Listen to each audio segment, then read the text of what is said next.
keeping an eye on imaging. Discussion and commentary based on articles from JACC, Cardiovascular Imaging. Welcome. My name is Alok Finn. I'm from Emory University. I'm an assistant editor at JACC Imaging. We're here today with Juan Granada from Columbia University Medical Center. Welcome, Juan. Thank you. We're here to discuss today Juan's paper coming out in this issue of JACC Imaging entitled Correlation of Angiographic Late Loss with Neointimal Proliferation in Stents Evaluated by Optical Coherence Tomography and Histology in a Porcine Model of Restenosis. Let's start, Juan, by discussing first what was the purpose of this study and the major findings of this study.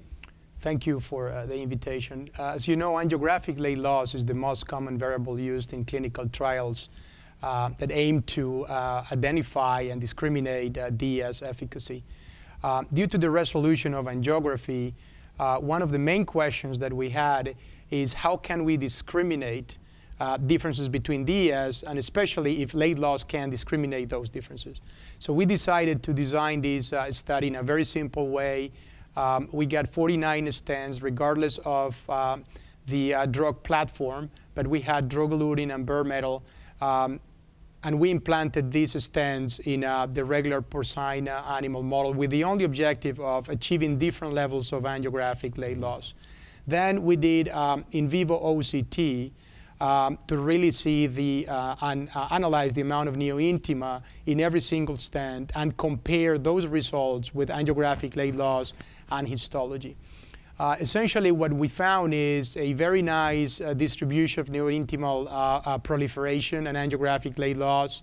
Approximately 20% of the stents had neointimal thickness that were 0 or less, as you sometimes see in clinical trials. Approximately the same proportion on the 1 millimeter late loss, and then the rest in between. Yeah. The most important finding is OCT and histology correlated very nicely, which actually tells you that whatever we got in vivo, we were able to correlate ex vivo with histology. Then when we compare those findings with late loss, the simple conclusion was when angiographic late loss was less than 0.55 millimeter, the correlation was very poor with both OCT and histology. If you see the linear correlation curve above that range, you actually see the correlation starts getting better and better and better.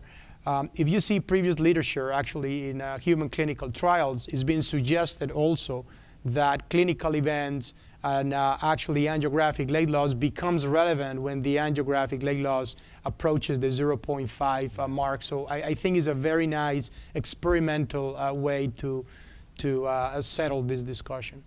So I guess talking about clinical implications of your study, if most of the current drug-eluting stents in the market today have a late loss less than 0.5 millimeters, what does that say about the ability of clinical trials using late loss as an endpoint to discriminate among different types of drug-eluting stents in terms of performance, restenosis propensity? It is an extremely important question. I think that one has to be fair because this is an experimental model and you have to be careful with the translation into the human clinical arena. But I think the paper is very powerful in saying when the late loss approaches around 0.5, 0.55, your true correlation with angiography and histology, histologically derived neointimal thickness starts to correlate. Below that threshold, I think it would be very difficult to correlate one-to-one in terms of the specific efficacy of any given technology. I think it would be very challenging to be able to say that this technology is superior than this because it has 0.1 less Well, that brings out the question then, do we need to be using a different endpoint in our drug-eluting stent trials in order to discriminate between stent types? So this is actually an excellent question. My point is, if you really want to know what your late loss is, I think angiographic late loss is simple, cost-effective, simple thing to do.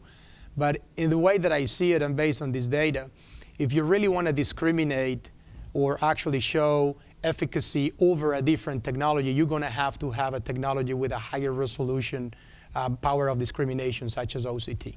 Juan, congratulations once again on this very nice paper, and thank you very much for your time today. Thank you for the invitation.